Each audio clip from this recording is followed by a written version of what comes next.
Happy Friday, Brian Manning here with your weekly update on this wonderful snowy day.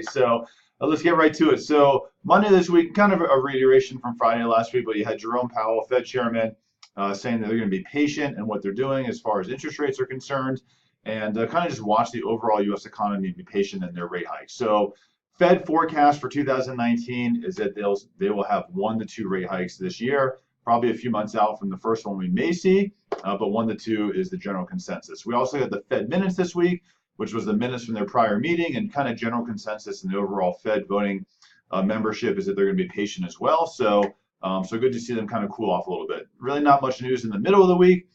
Today we have more news to talk about. So right now stocks are down, bonds are benefiting today, but let's talk a little bit about the news today. So news was CPI, that stands for the Consumer Price Index. So there's really a couple gauges of inflation that we look at, and inflation is the enemy of interest rates, and as inflation increases, rates worsen. But today's report was really good. So when we look at what's called the headline rate, so the headline rate takes into account all items. The reason why we like CPI is because it's also inclusive of costs for us as consumers for out-of-pocket medical expenses and housing. So the headline rate today went from 2.2% on a month-over-month basis down to 1.9, probably because oil prices have decreased dramatically. And since food and energy are in the headline rate, that's what the impact we're seeing there, from 2.2 down to 1.9.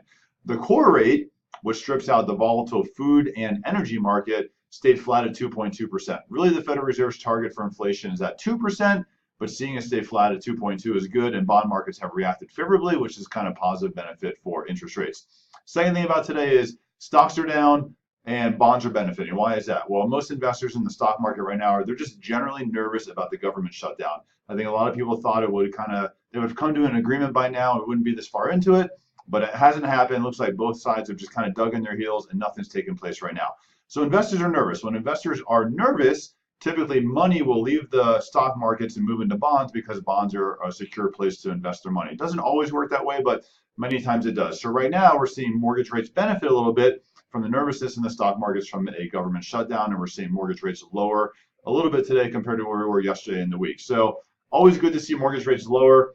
Not really sure that this is the right reason over the government shutdown, but it is what it is, and we're seeing the benefits there. I'm around all weekend. If you have any questions, let me know. If you need any clients pre-approved, you have any questions, call me, email me, text me. Whatever works for you is good. Whatever works for you is good for me. Happy Friday. Have a great day.